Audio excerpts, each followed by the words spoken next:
Hello everybody, welcome back to the workshop. So in this video, I'm going to talk a little bit about why I believe Damascus, or the making thereof, is a fad. So, you probably clicked on this video with a preconceived notion of what the video would be about.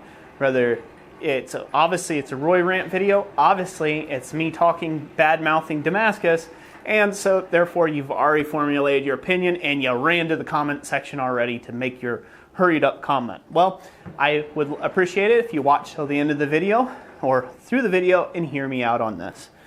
So the reason why that I've made this nice little clickbaity title that I really do believe and why Damascus is a fad is because it's a fact. It's a fact. Damascus has been made popularized, has become really super popular the world over based upon the information that's out there now on how to make it and the fact that there is a lot of people starting to do it or have done it and have had mixed results on successes. So, some of the key points here is that people who have been doing Damascus and do it really, really well and are very skilled at making billets of Damascus, they have been around a really, really long time. A lot of times they've been around for 30 or 40 years, some of these people that are more and more popular about their Damascus. Some of them have been around for 15 years or 10 years or whatever, but I just want you to listen to that. They weren't around just this year, not just last year, and not just 3 years ago. And if you go back in the annals of your mind, if you've been in the craft for any length of time, I want you to just tell me that first time that you were introduced to Damascus as it was just the wonderful beat-all material to take and forge out there. And you're not a real blacksmith unless you forge Damascus. And you're not really particularly skilled unless you forge Damascus. Or, oh, well, because you can't forge, or just because you don't forge Damascus, that means you must not be as skilled as a guy who does forge Damascus. Now, where was that 10 years ago? Didn't exist. It didn't exist. When I started smithing about 10 years ago, heck, I was happy just to take and get a ram's head down pat, right? And according to some of the older smiths I talked to, a guy by the name of Bob Cruikshank, I was talking to him, he said at one time, you couldn't sell a fire poker, a hook, anything, unless it had a ram's head on it. Because it was just one of those things that people started doing and it became a big fad amongst the blacksmithing community, and people loved to do ram's heads and goats, and that got the whole craze around making animals in the form of blacksmithing. Then there was a whole floral craze, like where everything had to have a rose or a flower of some kind or something along that line added to it in order for it to be validated in the field of blacksmithing as a particular skill, a tough skill to learn or undertake or be skilled at. But I like to challenge that with the thought that those people were already doing those things. The people that became very popular, they were already doing and undertaking that process long before it ever became a big kind of nationally or internationally recognized thing that takes a lot of skill to do. So this is not a dig at people's skill level that make Damascus. For people who, for blacksmiths that forge Damascus and they do it well with a high degree of skill level, I want you to listen to that high degree of skill level, it is a credit to them. But just about anyone can forge Damascus nowadays. There's enough information, there's enough helpful hints and tips and things that weren't there 10 years ago, a decade ago.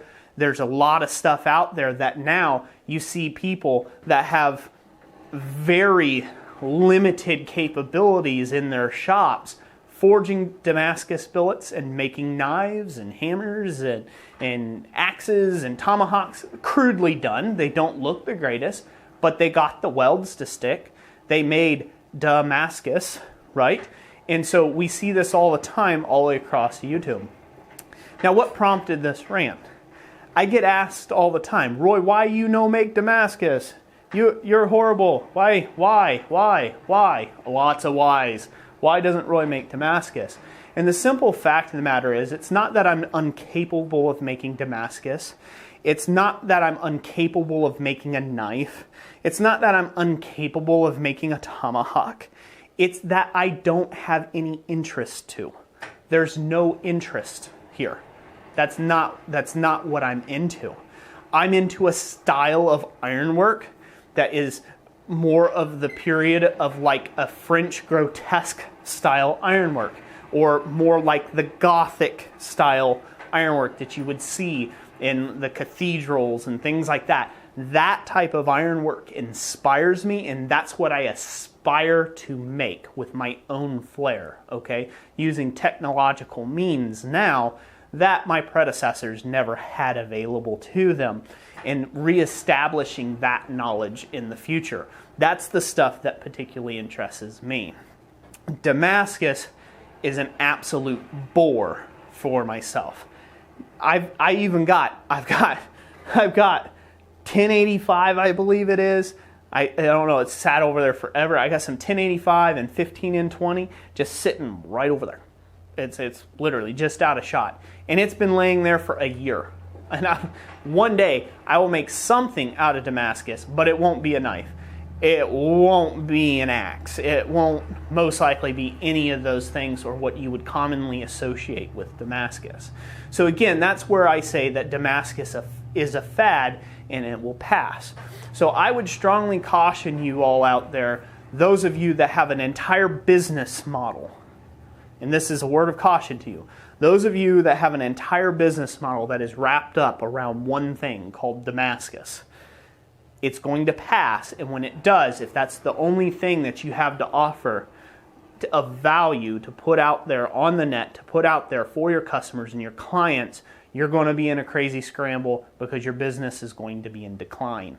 And that's going to happen in the next few years. Right now, we're riding a blacksmithing bubble thanks to things like Forged in Fire and really well-known smiths out there that are getting things going like Alex Steele. God love the kid. He's a great champion of the craft of blacksmithing, and he's brought in the YouTube platform to a greater understanding of what blacksmithing is and that we actually exist as a niche here on YouTube as a platform. So again, it's a great thing. It's been out there. It's been propagated. It's going into other crafts. There's other maker channels. They're not blacksmiths. They just do other stuff like building tables and all sorts of other cool crafts that have dabbled now in blacksmithing. And it's a great, exciting time to be a blacksmith in this world of technology. I'm a blacksmith. I'm a YouTube blacksmith. I was inspired by Alex Steele, believe it or not. Before Alex Steele, I was inspired by Mark Asbury and DF in the Shop. And I'll put links to all these guys down below. You guys most likely have already seen them. Chandler Dickinson. Some of those guys were the original guys that I watched on YouTube when I had opportunity to look at something on YouTube, like my very first smartphone. Yes, that's right. Smartphones haven't always existed. Before that, there was flip phones with little tiny screens and very basic internet access. And before that, well, let's just not go there. We don't need to tell our ages here in the comment section. You can if you want to. Let me know what the oldest technological device you remember using in the comment section down below. But anyways, again, this isn't a dig at people who make Damascus. This isn't a dig at those that love to do Damascus. This is just simply stating a fact that Damascus is a fad.